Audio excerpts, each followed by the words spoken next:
Becca, I love this juicy topic that we have today, diving into not having to hustle for your healing, not having to earn your rest or your worthiness, your enoughness, feeling like you're always behind. And how the heck do we get out of this lack framework that we've basically built ourselves into this cage of it?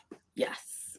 I mean, this is the one. This to me is, especially as women, we carry this load about this whole idea, right? I mean, it is like you should not be sleeping unless you are on your last brain cell and you have depleted yourself, and that is why you must rest, right? That is the thought in our heads. And I think, it's given to us in lots of different ways. Many of us, I think, have heard it since we were very young, right? You weren't actively moving around and doing something. You were being lazy, right? And not productive. But I think our job here today, Carole Jean, is to remind people that is fake. that we created it ourselves. We placed it onto ourselves, and it doesn't work well. It is not sustainable. It doesn't allow you to thrive. All it does is make money for the capitalist system. That is all that it does. And what we all need to do is start separating ourselves from those supposed do's and shoulds, right? Because rest is part of our daily cycle as a creature, right? If we looked at animals and we told them, you may not nap until you have done all of your dog things for the day, right? They would look at us like we're crazy, and they would say, no, I'm tired. I'm going to nap now. Right? Because they're always in the present. So I think that's where we should begin, is that idea of, what are we missing out on in the present because we're so busy hustling for the future.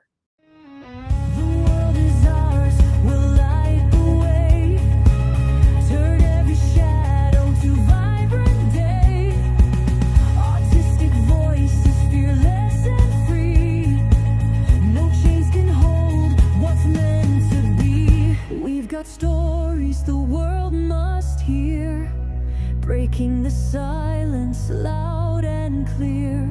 Becca, Carole Jean, we're here to say the things that matter will lead the way. Rise up, press together, hear it loud. We're standing strong, unshaken, proud. Sharing what matters, hear the call.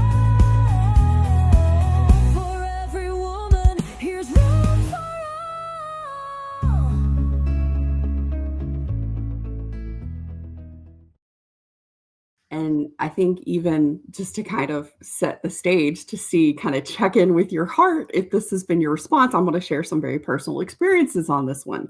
Yeah. So one of my really good friends and I, we do yoga and meditation together on Friday mornings. And we were just talking about this on Friday. And we were both really relating and sharing similar stories. And I was like, oh my gosh, it's not just me. So when I was little, I had, like, my mom or dad would say, okay, Carole Jean, I need you to do this. And immediately my entire body would activate. Like I was in massive fight or flight. I was in panic mode. Honestly, it wasn't even anxiety. I was in full blown panic mode anytime someone asked me to do something, because I immediately felt like I should have already done it. Like I should have known that somehow I should have done it yesterday. Like if somebody asked me to do something, I immediately was like, oh my gosh, let me do that right now, no matter what I was doing. And what's really, this is what my girlfriend and I were talking about Friday, that followed me into adulthood. And I remember very distinctly on multiple times, like if I was home alone and I had been like in a POTS flare up and I was really exhausted and it had taken all I could do just to get up, take the kids to school, come home, go to sleep, and then do one load of laundry. Right. And I hadn't even moved it from the washer to the dryer, but I had to lay down and take like a 2-hour nap from that. Yep. And I remember hearing my husband come in the back door, and I jumped up like I'd been shot with a hot rock, and was immediately like acting like I was busy because I didn't want him to know I was resting. Yeah. Yep. And I mean, I even did it with my kids. And, my girlfriend was sharing that she would hear her kid come home from school and she'd been laid down and resting. She jumped up. I'm like, oh my God, I've done that too. And it's this nervous system dysregulation that we carry, but it comes from a very deeply rooted emotion, a feeling in our heart, and this belief in our subconscious that we have to hustle, we have to earn, we have to get the rewards, we have to be the good girl. We have to do everything because there's not enough, or I won't get it, or I haven't earned it, or I'm not worthy or enough. Right. And it's so this idea of like understanding your individual value, right? I don't know. Some of me feels like it's very American, right? Like it's very cultural to our country. Very. Right? To you're resting or you have time off or whatever, you're lazy, even when you're on vacation, right? And here's something, literally you have earned this time off, right? It is not even like pretend you've earned this time off. It is literal. You have the paychecks to prove that you've earned Accumulating this time off. PTO is not a badge of honor. Right, exactly. And like, you can be sitting there and just be thinking, oh, I can't just sit here, right? I'm not allowed to just be. That's something I'm in search of, is feeling comfortable and safe in just being, right? Because I still experience that same thing that you're talking about, that like feeling like I got caught resting. That's what it is. I feel like I got caught resting. Right? And that I should always be busy and look busy and be busy. Otherwise, what am I doing on this planet?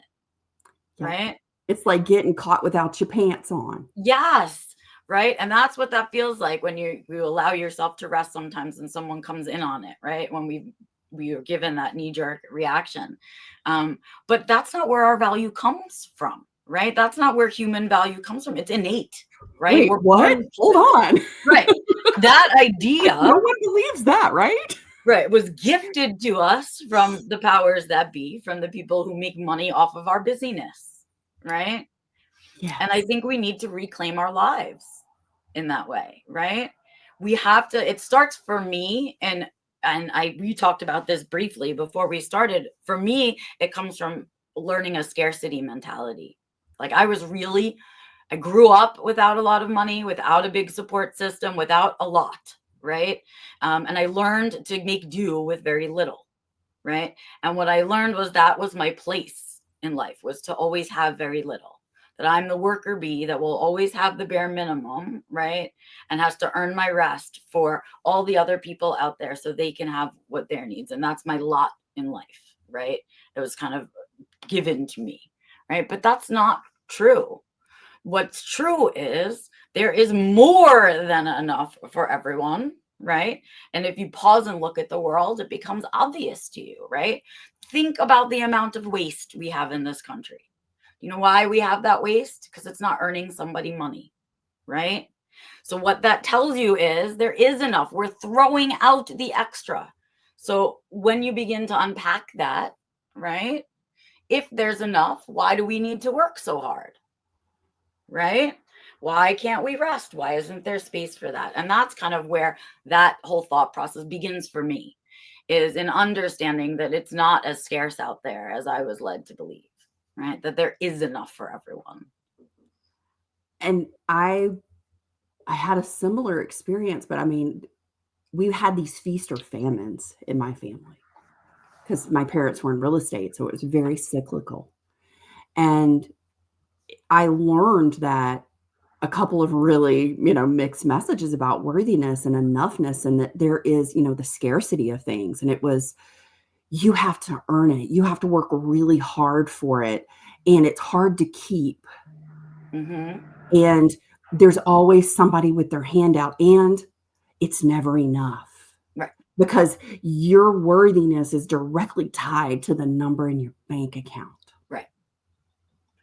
And to this day, my mom, who's 81, still asks me, anytime I tell her whatever I'm doing, well, how much money are you making with that? Because then in her mind, she's equating the worthiness and the value of what I'm doing based on the dollar amount assigned to it. Correct. And think about how messed up that is, right? Because when we economically go into a recession, which we're really headed directly towards right now, ladies and gentlemen who are listening, right?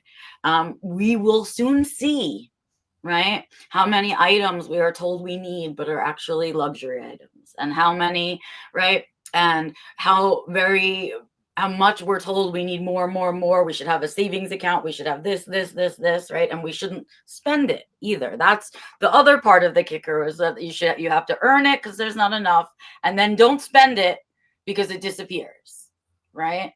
But that's not what I've experienced when I kind of give in to the universe, right?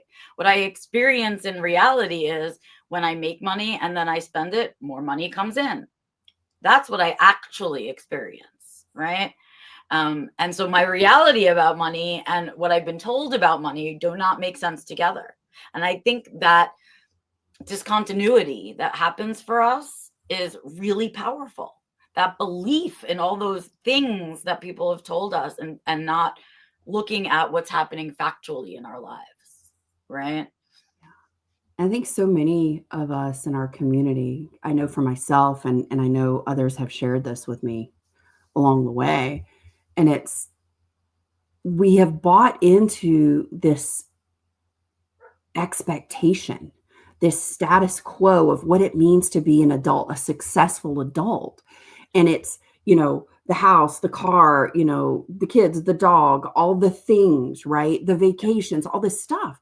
And for most of us, I know for me, I was like, I bought into that and I thought that's what I was supposed to be doing. But when I really started to check in with, well, what are my unmasked values? What do I really care about? What is my quality of life? What are the things in my daily life that really matter to me, that make my body, my heart, my spirit, my surroundings Yes. feel really good? I resonate. It's harmonious.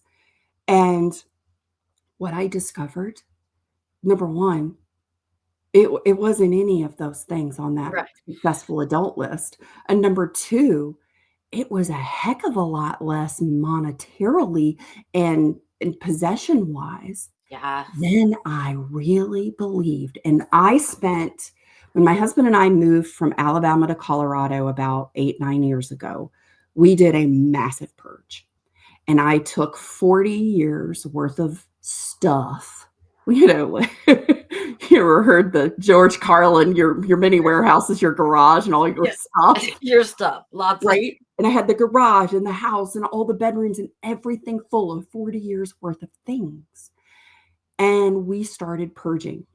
Now, I honestly had to mentally and emotionally prepare myself for this. So I binged watched Tidying Up and read Spark of Joy with Marie Kondo. And it really was. And it was interesting because it was like tedious. And I was so slow when I first started of like, what do I donate? What's just trash? What do I want to keep? What sparks joy for me, right? What is something I absolutely just love? It brings something to my life. And it was really slow at first. And it took about 6 or 8 months to do this massive purge because I went from, this 3-bedroom, 2.5-bath house with all the stuff in the garage and everything to my Jeep and a 6x12 U-Haul trailer. nice. That's it. And I will tell you, I was shocked at how fast I got towards the end. I was like, yep, nope, yep, nope, yep, nope. Mhm. I mean, I had learned to tap into that physical yes or no, where I knew if something was aligned with the life I was creating right now, Right. be my future life. And what was really beautiful when I recognized how physically impacted I was when I purged the things in my physical environment that really did not support me, that weren't mine, that didn't spark my joy. It's so interesting because it's so attached to the idea that we need stuff, or that those things, that the stuff we have defines us. It's who we are, right? In some way, and all of that. But when you start getting rid of stuff, what you realize is that's not what you need, right? Like I love when I look at my clothes. Every year I go through my clothes because I just like, I'm I doing it think right maybe now. I'll fit right back into that, or maybe I'll wear that again, or blah, blah, blah. But the truth is I wear the same 5 or 6 shirts and the same 3 pairs of pants, right? And so if I really paused and thought about it, I could get rid of all of these things. And as someone who, like you, has moved cross country twice, right? And the purge happens every time you move, right? Oh, The truth of how much you need, right, becomes real to you. And I love the growth of like literally unloading the things that are weighing you down. I love that feeling of the nothingness. Like, wait, I really only need these few things, right? And what that does is immediately free us up for other stuff to come in. And that's what we don't think of in the moment that we're hanging on to that stuff is, I'm afraid to get rid of it. But what we're really saying is I'm afraid to let anything new in, right? Because we're keeping it out. yes. Right? And the other thing, especially I know for me when I first started, it's like, oh, but I paid this much for it. I Oh can't just yeah. give it away, right? And now I'm like, we bought something the other day to try at the grocery store, and we all took one bite and went like, this is horrible. And she was like, oh, it was like $8 for that little box. I was like, I don't care. I will give you the $8. And I went and threw it in the trash. I was like, nobody's going to eat this. And nobody needs to force themselves to eat this. This is Right. And it gross. doesn't need to sit in our refrigerator for 2 weeks until it goes bad, and then we can throw it away. Right. Right. Right. Because I know by moving that out. Now, here's the trick, though. This is the little caveat and the warning here. When you make space, yes, it makes space for something new to come in. But if you aren't being aware and you aren't being conscientious, the universe likes to fill a void, and it Yeah. might fill it with just all kinds of garbage that you just got rid of. Yep. So you have to be attuned and attentive Yep. to You what have you to be see and what's aware, coming right? in. It's that you have to choose it over and over again. That's what it is. You have to continue to choose that minimalist kind of way. I'm very much someone who wanted to be minimalist as a child, but lived with someone who was not a minimalist in any way, shape, or form. And so as an adult, I have really given in to my minimalism. And even I think as I'm getting older, I have to say I'm going to be a crazy lady, minimalist lady with like one fork. I don't know. It's just going to be really strange as I get older. But I just hate things. Now I just dislike things. I don't want any more things. I don't want any more stuff. I just want to do things with people. Same. And that's what I tell my husband. He's like, what do you want for your birthday or Christmas or anything? I was like, I don't want any physical things. I want time with you. I want to do something together, have an experience. I don't want stuff. Right. No more. And that's part of that hustle culture, right? Because the whole reason you're hustling is to collect the stuff. Right. So if you don't want the stuff anymore, your reason for hustling pauses. And that's how we learn to slow down, right? Because why do I have to chase that? That's that whole the idea that I love so much, which I carry with me all the time, which is really just to be and to attract the things that I want and not chase them. I used to chase everything, right? If I think I can do something, if there's that, right? Or I see somebody doing something I think I should be doing over there, I'm going to chase that too.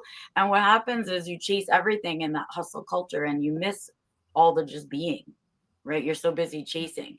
And when I just be, when I'm just myself and I do the things that I instinctually feel, like reaching out to you to say, hey, let's do this thing, or let's find a way to collaborate, that's when the best stuff happens for me, right? When I attract those things to myself, when I just, I be me, and then I look for the things that match me, right? Yes. So that to me was another flip out of that hustle culture, right? Yeah. And for me, I don't know about you, but it was also recognizing that my nervous system was so programmed to be doing with like the guilt and the shame storm running in the background as my operating software. It was killing my hardware. And so I had to reconnect with my hardware so that when I started to rest and I immediately like felt like I needed to jump up and do something, that I could pause and and just allow myself a little space to start getting more comfortable being comfortable. Yeah. Yes, getting rid of that thing where you just feel like I'm resting, I'm doing it now, but if somebody needs me, I will be up in a second, right? But now I need to really rest and say, no, I'm resting now. If you need me when I'm done resting, I will be there for you, right? But not stopping my resting. And the other thing was I found, and maybe I don't know how much of this is the autism or how much of it is my version of autism or how much of it is just the world, right? But the noise in my head too, right? Like I would say to myself, well, I'm resting. Today's a rest day. And I would physically lay on the couch. But in my head, I was business planning. In my head, I was worrying about the car insurance. In my head, I was thinking about all the places I wanted to go, right? I wasn't truly resting, right? And then the guilt from sitting still would kick in and I'd be up and never having rested at all. So learning to rest, I guess, was part of the process, right? Learning what real rest feels like. And it's really interesting, there was some research that came out not too long ago this year that was pinpointing that most Americans for vacation annually take on average 3 days. And then there was another research paper that I read that said it actually takes about a full 8 days for your nervous system to down-regulate on vacation in order for you to begin really resting, because your brain is running all of those, scenarios of all the stuff you should be doing, and your body is still way up here. Well, I of course had to road test that. And so back at Christmas, I said, okay, I'm taking a full 4 weeks like I normally do, but I'm doing it different this year. I'm actually not going to do the projects, not going to do anything. I'm going to be as still and as quiet as possible in ways that maybe I haven't done before, because I want to see where my nervous system starts, where I am in 8 days, and where I actually start to feel quiet and resting. And do you know that it took me to day 14? I am not surprised, right? Not at all, right? Not at all. And because I think we all feel that struggle, right? It's never, the weekends are never long enough, right? Because they're not. Never. Because they're not. They're not. And so we can all keep taking 2 or 3 day weekends. They will still never be enough for our bodies, right? And so that's something that I think I would look forward to. I would love to do more research into how can we live our lives more according to the natural cycle of our bodies. So we've created weekdays, weekends, we've created months, years, and all of those time calculations, but we don't live according to, say, the seasons, right? Which is really how our body wants to live, right? Like our body would be like, all winter, you should be resting, right? Yes. This is not the time. When it gets to be springtime, you need to be out there hunting and gathering. But in the winter, there's no need for that, right? That's the time for rest. And so we'd probably all be resting through December, January, February, those 3 months, right? But we're not. We're celebrating Christmas. We're shopping for everyone. We're wrapping. We're going to parties. Right? We're not doing any of those things. And so come February, we're all exhausted. I mean, the season that we should be pulling back and really having quieter, longer, resting sessions. I absolutely 1000% agree with you. I have been for the last, I don't know, almost a year and a half now, living in alignment with the seasons and also with the moon cycles. Yes. Because I've been exploring, that side, that biological impact of the moon and how it really does impact our physical body. Yeah. And it's been a beautiful journey. And last week on the podcast, I was talking about one of the things that I have very masculine, hot energy. I'm like the do is just sort of my natural state. And I think it's also a lot of the trauma response and some other things. So I've really been dialing into that feminine side, which is actually the receiving, the resting back, which I have never felt comfortable with or allowed until the last few years. And so it was interesting because as we're moving into summer, what I listened to in my body and what I recognized is that I'm in this inner winter period right now of really taking it and slowing down, going outside first thing in the morning and getting 10, 15 minutes of direct sunshine, because that goes to the photoreceptors at the back of our eyes and sends the message to our pineal gland, hey, in 14 hours, start releasing melatonin so I can Right. have a good night's sleep. And do you know I am sleeping better? But this is the key to me, right? This is the opposite of the hustle culture. There's not enough. Is no, I'm going to live seasonally, right? Because the hustle culture tells you no, you have to work all year long in order to have enough. You have to be in a constant state of bloom. There And is no where the break. heck? There is no nothing. You just have to go, go, go, because there's never enough, right? Is Right. what that cycle tells you. But what our natural cycle and seasonal cycle tells us is there are times of the year to rest and times of the year when you're supposed to be busy, right? And our bodies know it's parts of summer, too hot to be busy, too hot for you to be doing physical things. That's another resting period, right? Where you do things in the morning, you do things in the evening, midday, you should be very still, right? That's what animals do. It's how our bodies want to respond, right? And we're forcing them not to. Same thing with the moon cycles. I love when people are like, oh, that's so bitchy of you that you believe in the moon cycle. No, it's not. Oh, It's it's very just scientific scientific. of me, is what it is. Because my body is what? 90% water. And the moon affects what? The water in your body, right? So when you can't say that, in fact, we know that our bodies bloat through the moon cycle and things like that. So we know that that's happening and that, we're going through that. So that's what our ancestors used as markers to understand time passing, not these invented, right, calendars and days of the week. And I think that's really something that I would love to see more people grab onto, is respecting the way that the seasons, in fact, impact their energy and utilizing those times in different ways. So Becca, let's come up with a challenge for everybody. Okay. A little micro invitation, if you will, for my pervasive demand for autonomy folks. I don't know. I think the biggest challenge maybe is really to do some observation around this, right? Because for me, breaking it all down was finding out all the needly little places that this misperception was hiding, right? And how it was impacting me. So the challenge maybe is try to rest. See what happens when you rest. Are you pretend resting? Right? Are you doing the laying on the couch thinking thing? Right? Are you jumping up like we've talked about when people catch you resting? Right? Looking for those things. And then how do we undo them? Right? That awareness that they're happening and then saying, I don't want to do that anymore. And if you want to go on a little ride with Carole Jean and I, we're doing this seasonal living thing that we didn't know we're both doing, right? Give it a try. I love this. Right?